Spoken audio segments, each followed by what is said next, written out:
right, time to check in with Fiona Anderson once again from Business in Vancouver. Good morning. Good morning, Steve. Talking about Tecmura, what's going on with this company?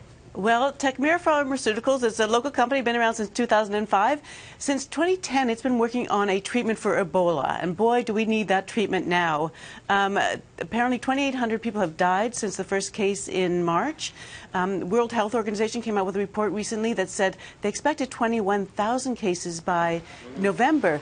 But in fact, the U.S. Center for Disease Control came out with its own report this morning that predicts something much worse.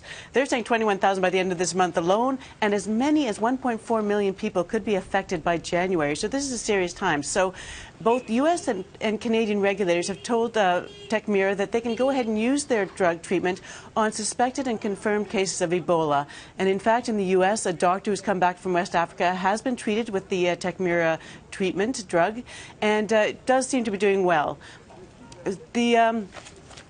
So as a result, the stock price, of course, of Tecmura has been doing well. It's gone up. It went up 15% yesterday to about $26.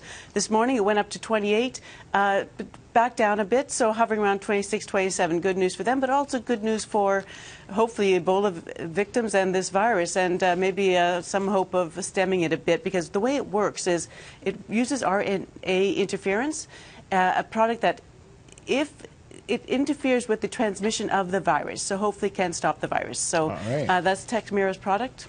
All right, we'll see how that works, hopefully, and it does, for sure. Hopefully it does. All right, thanks very much, Fiona.